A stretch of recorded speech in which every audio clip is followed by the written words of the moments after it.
Yeah, here we're looking at orbitresearch.com, and this person has.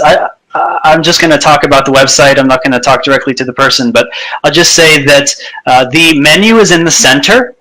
Okay, and that's just a no-no just because it's going to attract clicking behavior there. And you actually don't want people to click on your menu.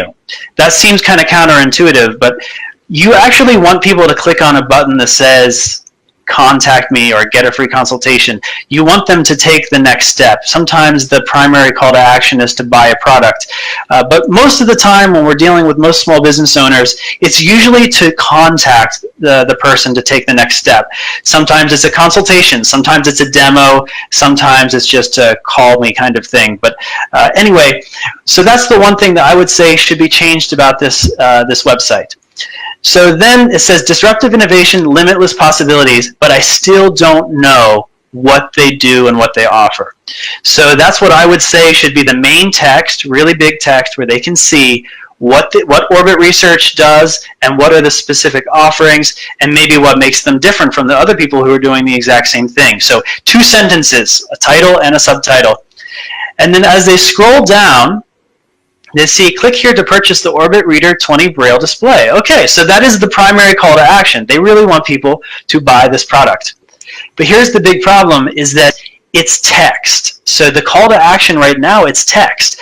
But case studies have shown that people are much more likely to click on a button than on text, or on a button rather than a photo, because you got to make things dummy proof. You know, people don't know sometimes just because text is underlined, they don't necessarily know that it's clickable. And plus, there's something about a button. Just offer a button to a 4-year-old and see if they'll click on it.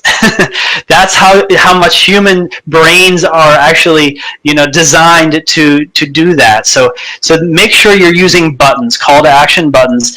And there's a whole science to call to action buttons, the size, the color, what's written on them, and we can get into that a little bit later. I'm just going to go to another site here. Can you go back for 1 second, please? Yeah, sure. So one thing about this site also is that I saw something scrolling across the top that said deaf or blind, right? It's not scrolling anymore. Yes. But there's no strong visibility of who's the ideal buyer and how do we solve it? What's the problem? Who's the buyer? How do we solve the problem? I mean, I see the best Braille, but if we had a big defining statement, you know, are you having trouble hearing or seeing? We need who is it for? Yes, it's taking too much work to understand the buyer. Right. Yeah, so that's a good example, Shelly, of how we work well together, because you go to the strategy part and the business model, and I go to kind of the best practices of the website design. Right. And so if you put those two things together, it's an amazing combination.